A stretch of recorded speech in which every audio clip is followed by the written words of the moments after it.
ডাকপিওর চিঠি লিখেছেন রিক্তা ইসলাম মায়া। পর্ব ৩২। তোরে কইছিলাম এই গ্রামে আর আইবি না, কেন আইলি? শেষ পর্যন্ত তোর দুর্ভাগ্যই তোরে এই বাইকটা লইয়া আইছে। একটা রুক্ষ আর স্বল্প পরিচিত গলা কানে যেতেই মারিত আয়েশার কবর থেকে চোখ সরিয়ে পাশে তাকাতেই এক বৃদ্ধ মহিলাকে দেখতে পেল। মারিত মহিলাটিকে চেনার চেষ্টা করল। কয়েক সেকেন্ডের মধ্যে মনে পড়ে গেল থানচিতে আসার দ্বিতীয় দিন কি তৃতীয় দিন সন্ধ্যায় মাগরিবের আজানের ঠিক আগ মুহূর্তে এই বৃদ্ধা মহিলাটির সঙ্গেই মারিদের দেখা হয়েছিল বট গাছের নিচে। তখন মহিলাটি মারিদকে থানচি ছেড়ে চলে যেতে বলেছিল এবং কখনো এই গ্রামে না ফিরতে এই উপদেশও দিয়েছিল। হঠাৎ মহিলাটি গায়েব হয়ে যাওয়ায় মারিদ এর কারণ জানতে পারেনি। আজও মহিলাটি মারিদকে থানচিতে কেন ফিরেছে সে একই প্রশ্ন করেছে। মারিদ মহিলাটিকে চিনতে পেরে প্রশ্ন করল, আপনি এখানে? আমারে চিনবার পারছোস? জি, আপনার সাথে সেদিন বটগাছের নিচে আমার দেখা হয়েছিল, মনে আছে আপনার? আপনার এই সিন্নি আত্মীয়া বাড়াইছিস না পোলা? আমার লগে আত্মীয়তা করার মানুষগুলো কিন্তু সকলে এখনো কবরে আছেন। সময় ভোর ৫টা ১৩। রাতের অন্ধকার কাটিয়ে ধরণীতে অল্প অল্প করে আলো ফুটেছে। আকাশ পরিষ্কার হচ্ছে। গাছে গাছে পাখির কিচিরমিচির ডাক শোনা যাচ্ছে। মারিদ বৃদ্ধা মহিলাটির থেকে আয়েশার কবরের দিকে তাকিয়ে বলল, আপনি এই বাড়ির কি হন? বৃদ্ধা মহিলাটি কেমন অদ্ভুত রহস্যময় হাসল। মারিদ আয়েশার কবরের দিকে তাকিয়েছিল বিধায় সে দেখতে পায়নি মহিলাটির হাতে মোটা গাছের ডাল দিয়ে তৈরি একটা লাঠি। মারিদের থেকে ৪ হাত দূরত্বে দাঁড়িয়ে তিনি, কাঁধে কিসের যেন একটা ব্যাগ ঝুলছে। মহিলাটি বলল, তুই বিয়া করলি কেন? মারিদের প্রশ্নের একটা পাল্টা প্রশ্ন এলো বৃদ্ধা মহিলার থেকে। মারিদ উত্তর দিয়ে বলল, পরিস্থিতি বাধ্য করেছে করতে। পরিস্থিতি খারাপ হইলে বা তোর কি? তোরা কেটা কইছে বিয়া করতে? তুই করলি কেন? যান বাঁচাইয়া পালাইতি। মারিদ পালিয়ে যাওয়ার ছেলে নয়। মারিদ বিরক্তি নিয়ে বলল, আপনি বুঝবেন না, যান এখান থেকে। ভুল করছিস, চরম ভুল করছিস। এই ভুলের প্রতিদান তোর গোটা জীবন গুনতে হইব সারা। এই বাড়িটা অভিশপ্ত। এই বাড়িতে কেউ জীবিত নাই, সবাই মরা লাশ। তোর পায়ের নিচে তাকো কবর। সাইয়া দেখ কতগুলো জীবন্ত কবর তোর পায়ের নিচে পইরা আছে। রাতের ঘটনায় মারিদ ক্লান্ত ও দুর্বল। নতুন করে বৃদ্ধা মহিলার অদ্ভুত কথাবার্তাই মারিদের কাছে মহিলাটিকে বানোয়াট, পাগল আর মানসিক রোগী মনে হচ্ছে। নয়তো এই বাড়ির সুস্থ সবল জীবিত মানুষগুলোকে মরা লাশ কেন বলবে?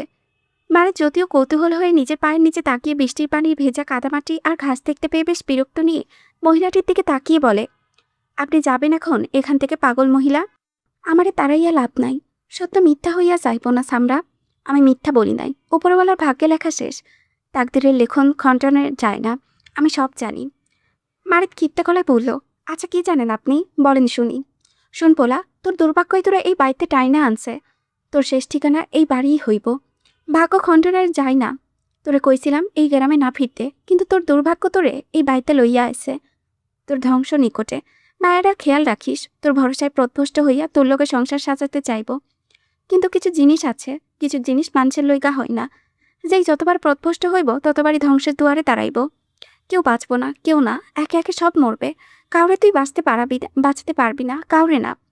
বৃদ্ধ মহিলাটি কি বলেছেন আগামাথা মারিদ কিছুই বুঝতে পারছেন না। মারিদের মনে হচ্ছে মহিলাটি পাগল টাইপের কেউ। ভেজা কাদামাটিতে ঘাসের উপরে মালিদ খালি পায়ে দাঁড়িয়ে। মহিলাটিও দাঁড়িয়ে, কিন্তু কাপড়ের নিচে মহিলাটির পা দেখা যাচ্ছে না। মারিদ বিষয়টি লক্ষ্য করেনি। মারিদ বিরক্ত হচ্ছে মহিলাটির অদ্ভুত কথাবার্তায়। নূরজাহানের টেনশনে মারিদ এমনিতেই উগ্র, এখন মহিলাটির বাজে বকছে। মারিদ রুক্ষ কণ্ঠে বলল, বাল, আপনি এখন থেকে যান প্লিজ, যান তো। ভালো লাগছে না, এমনি মেজাজ চটে আছে। রাগের মাথায় কি করে বসবো নিজেও জানি না। ভালো চাইলে আপনি যান। কার সাথে কথা বলছিস তুই?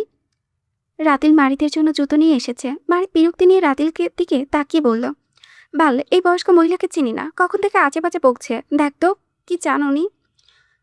রাতিল মারিদের আশেপাশে কাউকে না দেখে মারিদের সামনে জুতো জোড়া রেখে স্বাভাবিক কণ্ঠে বলে, তুই কার সাথে কথা বলছিস?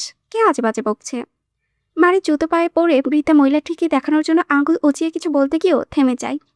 আশেপাশে কোথাও কেউ নেই, চারিপাশে নিস্তব্ধ নীরবতা। মাত্র বৃদ্ধা মহিলাটি মারিদের সামনে দাঁড়িয়েছিল। হঠাৎ কয়েক সেকেন্ডের মাঝে কোথায় গেল। সেদিনও রিফাতের আসার আগেই মুহূর্তেই মহিলাটি গায়েব হয়ে যায়। পরে আর পাওয়া যায়নি। এখনও রাতিল আসার আগ মুহূর্তে মহিলাটি গায়েব, আশেপাশে কোথাও নেই। রাতিলও দেখতে পায়নি মহিলাটিকে। কিরে, বলছিস না কেন? কার সঙ্গে এতক্ষণ কথা বলছিলি? কে ছিল এখানে? মারিদ খালি পায়ে দাঁড়িয়ে আছে দেখে রাতিল তখন কথার মাঝে মারিদের জন্য জুতো আনতে গিয়ে ঘরে গিয়েছিল। ঘরে যেতে আর ফিরে আসতে যতটুকু সময় লাগে ওই 2-3 মিনিট সময় মারিত একা দাঁড়িয়েছিল এখানে। এই সুযোগে বৃদ্ধা মহিলাটি এসেছিল, আবার চলেও গেল। বৃদ্ধা মহিলাটি পালিয়ে যেতেও সময় লাগার কথা। বয়স্ক মানুষ চাইলে দৌড়ে পালানো সম্ভব নয়, সময়ের প্রয়োজন। তাহলে মহিলাটি কোন দিকে দৌড়ে পালালো? মারিত ভাইয়ের আশেপাশে মহিলাটির খোঁজ করে রাতেলকে বলল, একজন বয়স্ক মহিলার সাথে কথা বলছিলাম। তুই কি আমার সাথে সত্যি কাউকে দেখিসনি এখানে? শিওর? এখানে শিওর হওয়ার কি আছে? আমি কি তোকে মিথ্যে বলবো? ঘর থেকে তোর একা একা কথা বলার শব্দ পাচ্ছিলাম, ভেবেছিলাম হয়তো ফোনে কথা বলছিস। ঘর থেকে বেরিয়ে তোকে একা একা কথা বলতে দেখেই এগিয়ে আসলাম, কিন্তু কাছাকাছি এসে দেখলাম তুই একা একাই কথা বলছিস, ফোনে নয়। হ্যালোসিনেশন করছিলি নাকি কাউকে? মারিত বৃদ্ধা মহিলার বিষয়টা গুরুত্ব না দিয়ে বলল, এখানে একজন বয়স্ক মহিলা আমার সঙ্গে দাঁড়িয়ে কথা বলছিল। মহিলাটি হয়তো পাগল হবে, তোকে দেখে পালিয়ে গেছে হয়তো। মাহবুব আলম, মকবুল, হীরা চৌধুরী, খালিদকে নিয়ে আসা হেলিকপ্টার দুটো নামালো হসপিটালের মাঠে। সময় তখন 9টার ঘরে, চারিপাশে আকাশে মেঘাচ্ছন্ন। সারা রাতের ঝড়ঝাপটার পরেও সকালে আকাশ পরিষ্কার ছিল 2-1 ঘন্টা। তারপর আবারও আকাশে কালো মেঘ জমেছে, বৃষ্টি হবে। আসিফ, মারিত, রাতিল ও মারিদের ড্রাইভার সকলে মাহবুবদের জন্য দাঁড়িয়েছিল। মারিদকে দেখে চাপটে জড়িয়ে ধরেন মাহবুব আলম। ছেলের ছেঁড়া কাপড় আর শরীরের জখম থেকে ক্ষতবান মাহবুব আলমও আহাজারি করে বলে ওঠেন, আব্বা, আপনার এই অবস্থা কেন? কে আপনার গায়ে হাত দিছে? কার এত বড় সাহস সৈয়দ মাহবুব আলমের ছেলের গায়ে হাত দেয়? আব্বা, আপনি বলেন, কে আপনাকে আঘাত করেছে? আমি তার 14 গোষ্ঠী জেলে পচিয়ে মারব। মাহবুব আলম বারবার মারিদের মুখ, বুক, বাহু এবং পিঠে হাত বুলিয়ে মারিদের শরীরের আঘাত দেখছেন আর আহাজারি করছেন। হীরা চৌধুরী রাতুলকে জড়িয়ে ধরেছিলেন। ছেলের চিন্তায় অস্থির ছিলেন তিনিও। মাহবুবের কথায় রাদিলকেও তিনি নিশ্চিন্ত ভঙ্গিতে পরখ করে দেখলেন ঠিক আছে কিনা। রাদিল সুস্থ, শরীরে আঘাত নেই, তবে জ্বর আছে। মকবুল, খালেদ ও মাহবুবের কথায় তাৎক্ষণিক তারা মারিদ, রাদিল ও হাসিবের থেকে জানতে চাইলেন কি হয়েছিল এখানে। হাসিব কিছু বলতে চেয়েছিল, কিন্তু মারিদ তাকাতেই হাসিব চুপ করে যায়। মারিদ শুধু এতটুকুই বলল, সবাই আমার সাথে আসুন। 2 গাড়ি করে 8 জন থানচি সদরে গেল। তারপরও কোথায় কি হলো কারো জানা নেই। মানিক, রাদিল, হাসিব, নূরজাহানদের বাড়ি থেকে বেরিয়েছিল 8টায়। যাওয়ার পূর্বে মাজিদকে বলে গিয়েছিল ওরা কাজে বেরোচ্ছে। মাজিদ নিজের বাড়িতে পরিস্থিতি খারাপ দেখেও মারিদকে বলেছিল সে সঙ্গে যাবে কিনা। মারিদ মাজিদকে নেয়নি, বলেছিল সবার খেয়াল রাখতে, সে জরুরি কাজে যাচ্ছে, শেষ হলে চলে আসবে। মাজিদ কিংবা হাসান কাউকে মারিদের বাবার থানচিতে আসার খবরটা দেয়নি। সারাদিন পর বিকেল 5টায় মারিদের দুটো গাড়িসহ বেশ কিছু পুলিশের গাড়ি এসে থামে শিকদার বাড়ির সামনে বটগাছের নিচে। 30-40 জনের মতো পুলিশ, জেলা মন্ত্রী Harun Saudagar, Mollah Saudagar, police super Fayez Talukdar, police commissioner Salauddin সহ কাল রাতে যেসব গ্রামবাসীরা মারিদ আর নূরজাহানকে বিয়ে দিয়েছিল তারাও আজ এসেছে সবার সাথে। ইকবাল, সবুজ, কাশেম, জাফর, ইমাম সাহেব, মতিন, ইয়াকুব, আজিব, মাসুদ মাস্টার ও তার বড় ছেলে তৌহিদ সহ থানচি গ্রামের গণ্যমান্য সবাইকে মারিদ একত্রিত করে নিয়ে এসেছে শিকদার বাড়িতে। রাস্তা থেকে 20 কদম হেঁটে যখন এতগুলো মানুষ একত্রে শিকদার বাড়িতে ঢুকছিল, তা থেকে বাইরে দাঁড়িয়ে থাকা পাহারাদার লোকগুলো হৈ হৈ করে ডাকতে লাগলো হাসান ও মাজিদকে। আবারও কেউ হাসানের উপরে হামলা করবে ভেবে হাসান নূরজাহানের ঘর থেকে দৌড়ে রামদা হাতে বেরোতেই পেছন থেকে মাজিদ, তারানুর এবং আশানুর দৌড়ে বের হয়। নদী ভয়ে ছেলে দুটোকে নিয়ে ঘরে চলে যায়। শাহানাব বসার ঘরের পর্দা আড়ালে দাঁড়ায়। হইচই শুনেও সাজিদ নিজের ঘর থেকে বেরোলো না। গ্রামবাসী, পুলিশ ও সওদাগর পরিবারের সাথে মারিদ, রাদিল ও হাসিবকে দেখে হাসান কিছুটা শান্ত হয়। কয়েক সেকেন্ডের মাঝে শিকদার বাড়ি উঠোনে ভরে যায় মানুষে। যারা রাতের অন্ধকারে হিংস্রতা দেখিয়ে নূরজাহানকে কলঙ্কিত করতে চেয়েছিল, তারা এখন দিনের আলোয় নমনীয়তা দেখাচ্ছে। ইকবাল, সবুজ ও কাসিমকে পুলিশ ধরে রেখেছে। হাসান বোকার মতো তাকিয়ে মারিদ হাসানের পাশাপাশি দাঁড়িয়ে নিজের বাপ চাচাকে দেখিয়ে তাদের পরিচয় দিয়ে বলল, উনি আমার বাবা সৈয়দ মাহবুব আলম, আর উনি হচ্ছে আমার ছোট চাচা সৈয়দ মকবুল শাহ, আর উনি আমার ফুপি, সাথে ডক্টর রাদিলের মা অ্যাডভোকেট হীরা চৌধুরী, আর উনি হচ্ছেন আমার ফুপা ডক্টর রিফাতের। কথা মনে আছে আপনার? আমার সাথে প্রথমবার যে ছেলেটা এসেছিল এখানে, খালেদ খন্দকার হচ্ছে ডক্টর রিফাতের বাবা। আমার পরিবারকে আমি রাতে ফোন করে থানচিতে ডেকেছিলাম। ওনারা সবাই সকাল 9টায় এসেছিল। সারাদিন ধরে আমার সাথেই ছিলেন কিছু কাজে। এখানে সবাই দাঁড়িয়ে আছে আপনাকে কিছু বলতে চাই বলে। ভয় পাবেন না আঙ্কেল, আমার বাবার মতো আপনিও আমার একজন বাবা হন। আমার বাবার সম্মান যেমন আমার কাছে অতুলনীয়, তেমনি আপনার সম্মান রক্ষা করাও আমার দায়িত্ব। আপনি শুধু দাঁড়িয়ে শুনুন ওরা কি বলে, হাইপার হবেন না। সবাই সবাই আছি আপনার পাশে। আশানুর, আপনি ঘরে যান। আশানুর অবাক চোখে যান্ত্রিকভাবে মাথা নাড়িয়ে ঘরে গেল। শাহানাকে পর্দার আড়ালে দেখে আশানুর মায়ের সাথে কথা বলেনি। তবে অপর পাশে পর্দার আড়ালে দাঁড়িয়ে সবাই কি বলে শুনতে লাগলো। হারুন সৌদাগর, মোল্লা সৌদাগর, police super Fayez Talukdar, police commissioner Salauddin সবাই মারিদের মুখোমুখি দাঁড়িয়ে। বাকিরা তাদের ঘরে গিয়ে গোল করে দাঁড়িয়ে। পুলিশ কমিশনার সালাউদ্দিনের হাতে চিঠির মতো দুটো খাম। তিনি প্রথম খামটি খুলে পড়তে শুরু করলেন। আসসালামু আলাইকুম। থানচি জেলায় অবস্থিত থানচি গ্রামের উত্তর ইউনিয়ন পরিষদের অন্তর্গত ৫ নং ওয়ার্ডের বর্তমান মেম্বার এবং ৫ নম্বর ওয়ার্ডের বাসিন্দা মৃত মারহুম ফাজল শিকদারের তৃতীয় সন্তান মোহাম্মদ হাসান শিকদার এবং তার পরিবারের সদস্যদের রক্ষণাবেক্ষণ এবং হেফাজতের সকল দায়িত্বের দায়ভার অত্র এলাকার চেয়ারম্যান অর্থাৎ মোল্লা সওদাগর, জেলা মন্ত্রী হারুন সওদাগর, পুলিশ কমিশনার সালাউদ্দিন এবং পুলিশ সুপার ফায়েজ তালুকদারের উপর হস্তান্তর করা হলো। তাদের বর্তমানে কিংবা অবর্তমানে উপস্থিত কিংবা অনুপস্থিতিতে যদি কোনোভাবে অন্য কারো দ্বারা শিকদার পরিবারের কোনো সদস্যদের কারো কোনো ক্ষতি, সম্মানহানিমূলক কাজ, হেনস্থার শিকার হয়, তাহলে উক্ত বিষয়গুলোর জন্য সরাসরি চেয়ারম্যান, জেলা মন্ত্রী, পুলিশ কমিশনার ও পুলিশ সুপার দায়ী থাকবেন। শুধু তাই নয়, এই শাস্তিস্বরূপ প্রত্যেকের জেল জরিমানাও বরাদ্দ থাকবে, আর জেলামন্ত্রী সরকারি দল থেকে বহিষ্কৃত পর্যন্ত হতে পারে। ২. মোহাম্মদ হাসান শিকদারের কনিষ্ঠ কন্যা নূরজাহান পরীর সাথে বিয়ে সৈয়দ মাহবুব আলমের বড় পুত্র সৈয়দ মারিদ আলতাফের সঙ্গে হয়, আইনিভাবে হোক কিংবা ধর্মীয় মোতাবেক হোক, তারা দুজন এখন স্বামী স্ত্রী। এই মতান্তরে নূরজাহান পরীর সকল দায়িত্ব স্বামী সৈয়দ মারিদ আলতাফের নিকট হস্তান্তর হয়েছে। স্বামী সুবাদে যদি সৈয়দ মারিদ আলতাফ স্ত্রী হেফাজতের জন্য গ্রামবাসী যাকে খুশি তার বিরুদ্ধে কাল রাতে ঘটনার জেল ধরে প্রাণঘাতী মামলা, নারী নির্যাতন মামলা করতে পারেন। এই মামলায় সর্বনিম্ন শাস্তি ৬ বছরের জেল এবং ৫০,০০০ টাকা জরিমানা হবে। ৩.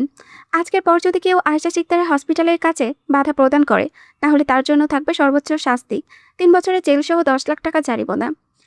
৪. থানচি গ্রামের বর্তমান চেয়ারম্যান জনাব মোল্লা সওদাগরের বড় ছেলে মানিক সওদাগর দ্বারা যদি কোনোভাবে হাসান শিকদার, তার পরিবার কিংবা সৈয়দ মারিদ আলতাফের স্ত্রী নূরজাহান পরীকে অনৈতিক প্রেমের প্রস্তাব, বিয়ের প্রস্তাব কিংবা কোনো রকম অনৈতিক কাজ বা কথা বলে হেনস্থা করা হয়, তাহলে তার জন্য আইনি ব্যবস্থা নিয়ে সর্বোচ্চ শাস্তি দেওয়া হবে। ৫. উক্ত শর্তাবলী যথাযথ পালনের বিষয়টি নজরদারি রাখবেন জেলামন্ত্রী হারুন সওদাগর। নোটিশনামায় স্বাক্ষর হিসেবে স্বাক্ষর করেছেন মাননীয় স্বরাষ্ট্রমন্ত্রী আসাদুজ্জামান খান কামাল সহ আরও ৫ জন নির্বাচিত সংসদ সদস্য। জিম্মাদার হিসেবে Harun Saudagar, Mollah Saudagar, police commissioner Salauddin, police super Fayez Talukdar সবাই সিগনেচার দেওয়া। হাসান, মজিদ ও তারানু সকলে হতবাক, পাকরুদ্ধ ও স্তম্ভিত হয়ে দাঁড়ায়। কিভাবে কি হচ্ছে কিছু বুঝতে পারছে না, তবে এতটা জানে এই কাগজের পিছনে বিশাল বড় হাত রয়েছে। নয়তোবা সওদাগর পরিবারকে হাসান পরিবারের রক্ষাকারী বাহিনী বানানোটা চারটিখানি কথা নয়। ব্যাপারটা এমন, ভক্ষক এখন হয়েছে রক্ষক। এর মাঝে সালাউদ্দিন দ্বিতীয় খামটি খুলে পড়তে শুরু করলেন। কাল রাতের ঘটনায় যে বা যারা ছিল তাদের তদন্তে সৈয়দ মাহবুব আলমের জ্যেষ্ঠ পুত্র সৈয়দ মারিদ আলতাফ ৬টি মামলা করেছেন। মানহানি মামলা, প্রাণঘাতী মামলা, নারী নির্যাতন মামলা, অপহরণ মামলা, অ্যাটেম্প টু মার্ডার কেস সহ মোট ৬টি মামলা করা হয়েছে। এই মামলায় ৩ জন আসামি ইকবাল, সবুজ ও কাসিমকে গ্রেপ্তার করা হয়েছে। উক্ত মামলাসহ তদন্ত চলছে। খুব শীঘ্রই বাকি আসামিদের চিহ্নিত করে গ্রেপ্তার করা হবে। ১/৩/২০১৫ তারিখ দিবাগত রাতে, অর্থাৎ ২/৩/২০১৫ রাত প্রায় ২টা ৫৫ ঘটিকায় গ্রামবাসী, জেলামন্ত্রী হারুন এবং উক্ত এলাকার চেয়ারম্যান মৌলা সওদাগরের উপস্থিতিতে সৈয়দ মারিদ আলতাফ ও নূরজাহান পরীর বিয়ে দেন মিথ্যা প্ররোচনার ভিত্তিতে। এখানে কোনো রূপ ঘটনা তদন্ত করার প্রয়োজন মনে করে হয়নি, যেটা আইনের দৃষ্টিতে অন্যায়। আর এই অন্যায়ের প্রতিবাদে বাকি সৈয়দ মারিদ আলতাফ, মোল্লা সওদাগর সহ তার 3 ছেলে সহ মানিক সওদাগর, রতন সওদাগর ও রনি সওদাগরের বিরুদ্ধে অভিযোগ তুলে 5টি মামলা করেছেন।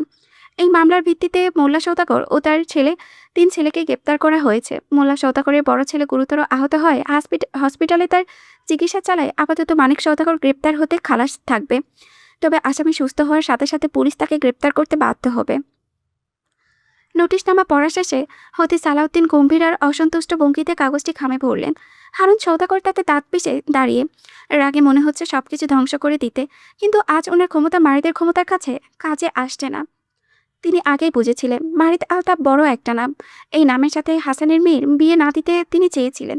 তিনি যদি বুঝতে পারতেন শেষ রাতে বিষয়টা এইভাবে ঘুরে যাবে, তাহলে তিনি মানিকের জায়গায় কখনো এই ছেলের সঙ্গে বিয়ে দিতেন না, অন্য কোনো কৌশল খাটাতেন। সবচেয়ে বড় কথা, নিজের ভাই ভাতিজাগুলো আজ জেলে যাবে জেনেও তিনি নিরুপায়। এই মুহূর্তে কিছু করতে গেলে দল থেকে বহিষ্কৃত হয়ে যাবে হারুন। দলের সাপোর্ট ছাড়া তিনি সামনে নির্বাচনে জয়ী হতে পারবেন না। হারুন নিজের পরাজয় মানতে না পেরে হাসানদের বাড়ি ছেড়ে বেরিয়ে গেলেন। হারুনের পেছনে বেশ কিছু মানুষও বেরিয়ে গেল। মোল্লা সওদাগরকে এই সমাগমে কথা বলতে নিষেধ করেছেন হারুন বলেছেন এই মামলা থেকে 1 রাতের ভেতরে খালাস করে দেবেন সেজন্য আপাতত তিনি কিছু বলছেন না, কিন্তু মারিদের দিকে রাগান্বিত দৃষ্টিতে তাকিয়ে বললেন, কাজটা তুই ঠিক করস নাই ডাক্তার। মারিদ হাসানের পাশ থেকে সরে মোল্লা সওদাগরের মুখোমুখি হয়ে বলেন, শরীরের তেজ বজায় রাখ চেয়ারম্যান, নয়তো বড় শরীরে হাড্ডি ভেঙে যাবে। বলেছিলাম না রাতটা তোর আর সকালটা আমার। দেখ সবে তো সকাল হলো, সারাদিন কিন্তু এখনো বাকি। তোরে আমি দেখালেমো ডক্টর, যেখানে ছবি পাঠাবো নে তখন দেখিস, আর পানিতে ভিজিয়ে খাস, তাহলে বেশি করে আমার প্রেমে পড়তে পারবি, বুঝেছিস? পুলিশ মোল্লা সওদাগরকে ধরে নিয়ে গেল। হাসিব সালাউদ্দিন ও ফায়েজকে নিয়ে শিকদার বাড়ি থেকে বেরিয়ে যেতেই একে একে গ্রামবাসীও বেরিয়ে যাচ্ছে। সকলে কানাঘুষা করছে। হাসানের মাইয়া কলঙ্কিত হওয়ার পরেও বাড়িদের মতন একখানা কুটিপতি জামাই পাইছে। গ্রামবাসী রাতে বিয়েটা দেওয়ায় নূরজাহানের কপাল খুলে গেছে। জাফর, ইয়াকুব ও আজিজ চলে যাওয়ার আগে জাফর হাসানের কপালে স্নেহের মতো হাতটাকে গেল। আল্লাহ তোর মাইয়াটারে দুনিয়ার সব সুখ দেখ হাসান। গ্রামবাসী ও পুলিশ সবাই চলে গেল। হাসান তখনও ঘরের মধ্যে দাঁড়িয়ে যেন তিনি স্বপ্ন দেখছেন। কতবার কত বছর ধরে তিনি চেষ্টা করেছেন সওদাগর পরিবারের লোকজনকে জেল খাটাতে। কতবার মামলা করার পরেও থানায় মামলা হয়নি, উল্টো সেই মামলা করে ওনাদের উপরে চলে আসতো। অথচ আজ সওদাগর পরিবার একজন গ্রেপ্তার হয়েছে, তাও মারিদের জন্য। মারিদ ফেরেস্তা হয়ে কাল রাতে নূরজাহানকে বিয়ে করে বাঁচিয়েছিল, আর আজ গ্রামবাসীর সামনে নূরজাহানের সম্মান ও হাসানের সম্মান ফেরত দিতে সওদাগর পরিবারকে জেলে পাঠালো। উপস্থিতি সকলে হাসানের দিকে তাকিয়ে মারিদ হাসানের মনোযোগ আকর্ষণ করতে বলল, আঙ্কেল শুনছেন? হঠাৎ মারিদকে চাপড়ে ধরে হাউমাউ করে কেঁদে উঠলেন হাসান শিকদার। দীর্ঘ সময়ে চেপে রাখা কষ্টগুলো চোখের জল হয়ে বেরোচ্ছে। মারিদ হাসানের মনের অবস্থা বুঝে তার পিঠে ভরসার হাত বুলিয়ে বলল, আপনি একা নন আঙ্কেল, আমি আছি আপনার পাশে, ইনশাআল্লাহ সব সময় থাকবো। মারিদের কথায় হাসানের কান্না জড়ালো হলো। মারিদের বুক চিরে বেরিয়ে এলো দীর্ঘশ্বাস।